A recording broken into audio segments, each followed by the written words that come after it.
Associated journals limited और young India को लेकर भारतीय जनता पार्टी के झूठे तंत्र के माध्यम से जो झूठ और मिथ्या फैलाई गई है उसका पर्दाफाश करना जरूरी है। ईडी में बार बार लोकतंत्र की हत्या होती है, कभी राहुल जी को कभी सोनिया जी को बुलाकर सवाल पूछे जाते हैं। असलियत यह है कि ये सब ध्यान भटकाओ आंदोलन के प्रमुख हिस्से हैं, लेकिन मिथ्या क्योंकि फैलाई गई है तो सत्य भी बताना जरूरी है। झूठ का पर्दाफाश होना चाहिए। 3 बड़े झूठ फैलाए जाते हैं कि यंग इंडिया ने एजेएल को टेक ओवर कर लिया है, झूठ। सोनिया जी और राहुल जी बहुत पैसा बना रहे हैं, झूठ। उन्होंने पैसे की हेराफेरी की, झूठ। लेकिन मैं क्रमवार तरीके से आपको यहाँ पर मिथ्या और उसका सत्य बताना चाहती हूँ। एक सवाल उठाया जाता है कि यंग इंडिया नाम की एक कंपनी बनी ही थी। अच्छा सवाल है, इसका जवाब जानना जरूरी है। एसोसिएटेड जर्नल्स लिमिटेड एक ऐसी कंपनी थी, एक ऐसा अखबार निकालती थी नेशनल हेराल्ड, जिसका जन्म जवाहरलाल नेहरू जी, रफी अहमद किदवई जी, पुरुषोत्तम दास टंडन जी ऐसे आजादी के शूरवीरों के कारण हुआ था। और ये इसलिए हुआ था क्योंकि आजादी के आंदोलन के वक्त हमारी आवाज को दिखाने का काम कोई भी अखबार नहीं कर रहा था और यही जरिया बना था। इसको ब्रिटिश हुकूमत ने बैन भी किया था। वही काम आज कोशिश कर रहे हैं ब्रिटिश के वंशज नरेंद्र मोदी और उनकी सरकार। एजेएल में तमामों ऋण इकट्ठा हो गए थे और एजेएल बंद होने की कगार पे हो गया। इसलिए कांग्रेस पार्टी ने 2002 से 2011 के बीच में 100 ट्रांजैक्शंस के माध्यम से, और ये सब चेक्स हैं, ये सब बैंक ट्रांजैक्शन थे, ये सब नोटेड है, के माध्यम से एजेएल को 90 करोड़ रुपए का ऋण दिया। ये ऋण वीआरएस में, पीएफ के लिए, ग्रेच्युटी के लिए, इलेक्ट्रिसिटी बिल देने के लिए, टैक्स अदा करने के लिए यूज किया गया।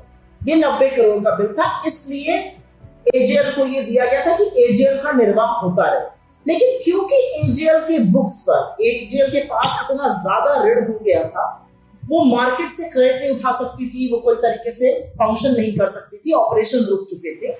इसलिए एजेएल के ऋण को, एजेएल के डेट को इक्विटी में ट्रांसफर करके एक नई कंपनी यंग इंडिया में ट्रांसफर कर दिया गया। ऐसा करना सामान्य है। टाटा स्टील ने भी थोड़े दिनों पहले भूषण स्टील खरीदा है। सरकार की एनसीएलटी ने खुद भूषण स्टील के ऋण को इक्विटी में ट्रांसफर करके इसको संभव किया है।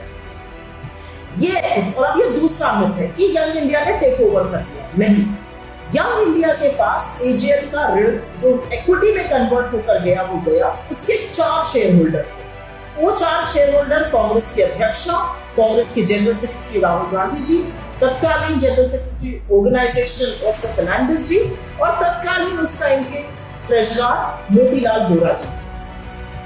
यंग इंडिया सेक्शन 25, जो पुराना कंपनीज एक्ट होता था उसका सेक्शन 25, जो नया कंपनीज एक्ट है उसका सेक्शन 8 की एक कंपनी है। ये समझना जरूरी है क्योंकि यहीं से मिथ्या शुरू होती है। सेक्शन 25 की कंपनी में एक भी पैसे का मुनाफा, डिविडेंड, सैलरी, रेम्यूनरेशन कुछ भी शेयर होल्डर को नहीं मिल सकता। एजेएल के करीब 700 शेयर होल्डर थे, उन सबने अपनी सहमति दी जो प्रेजेंट और वोटिंग थे। उसके बाद ही ये डेट ऋण में ट्रांसफर हुआ और यंग इंडिया के भी एजेएल का एक और शेयर होल्डर बन गया। अब ये बात इसलिए समझनी जरूरी है क्योंकि राहुल गांधी जी और सोनिया गांधी जी शेयर होल्डर जरूर है, लेकिन उनके पास यंग इंडिया से एक भी पैसा नहीं आ सकता क्योंकि वो सेक्शन 25 की कंपनी है। कल को अगर यंग इंडिया बंद भी होती है, वो पैसा राहुल जी या सोनिया जी को नहीं जा सकता है, वो सेक्शन 25 की ही एक कंपनी को जाएगा। ट्रस्ट तरह की चीज है। तो जो झूठ बोलते हैं उनसे एक ही सवाल पूछना चाहिए कि अगर पैसे का गबन ही करना था तो सेक्शन 25 की कंपनी को क्या करेंगे? मूर्खता की बात।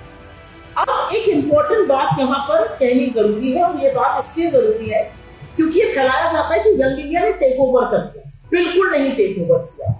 जो एजेएल के एसेट्स हैं, जो एजेएल की प्रॉपर्टी है, वो आज भी एसोसिएटेड जर्नल्स लिमिटेड की है। जो उनकी बिल्डिंग से अगर कोई रेंट आता है, कोई इनकम आती है, उसको एजेएल इस्तेमाल करता है, वो यंग इंडिया के पास नहीं जाती है। तो यंग इंडिया के पास ना जाना सबसे बड़ा मिथ बस्टर है। एक और यहाँ पे मिथ तोड़ना जरूरी है। मान लीजिए इनकी इस बात को हम मान भी ले कि हमने एसेट ट्रांसफर कर दिए, अगर मेरा एसेट आपको ट्रांसफर होगा तो कहीं पर तो खसरा खतौनी म्यूटेशन कुछ होगा। ऐसा कुछ भी एजीएल से यंग इंडियन में नहीं हुआ और यंग इंडियन से किसी भी शेयर होल्डर में नहीं हुआ। तो कोई एसेट ट्रांसफर नहीं हुआ है। एजीएल की प्रॉपर्टीज इसकी है, एजीएल की इनकम इसकी है। एक और मिथ फैलाया जाता है और ये मिथ का बस्टिंग करनी जरूरी है। ये बोला जाता है कि 2000-5000 करोड़ की प्रॉपर्टी को अपने नाम कर दिया। पहले तो आप समझ ही गए होंगे कि प्रॉपर्टी को अपने नाम नहीं किया गया। दूसरा, ये 5000 का फिगर आता कहां से? क्योंकि इनकम टैक्स के अपने रिटन रिकॉर्ड्स में एजीएल की कुल प्रॉपर्टी 359 करोड़ की है। तो ये जो ख्याली पुलाव भाजपा के मंत्री और प्रवक्ता और उनका दुष्प्रचार सिस्टम फैलाता रहता है, ये कहां से आता है, ये समझना भी यहां पर जरूरी है। असलियत तो ये है कि ऋण ट्रांसफर होने के बाद, लाइफलाइन मिलने के बाद आज एजीएल सक्सेसफुल अखबार निकाल रहा है, नेशनल हेरल्ड और नवजीवन। उसकी प्रतियां निकलती है, वेबसाइट है जहां पर 80 मिलियन पेज व्यूज हैं, 18 मिलियन यूनिक विजिटर्स हैं, कौमी आवाज नाम की एक वेबसाइट चलाता है। तो पूरी तरह से एक मीडिया ऑर्गेनाइजेशन जो चलाना चाहते थे नेहरू जी और रफी अहमद कुरैशी जी और पुरुषोत्तम दास पंडित जी, वो आज चल रहा है। क्योंकि उस समय भी हुकूमत के खिलाफ आवाज उठाना जरूरी था, आज भी है। मैं आशा करती हूँ कि जिस तरह का झूठ परोसा जाता है मोदी जी के तंत्र द्वारा, उसका पर्दाफाश हुआ होगा, क्योंकि वो पर्दाफाश होना जरूरी है।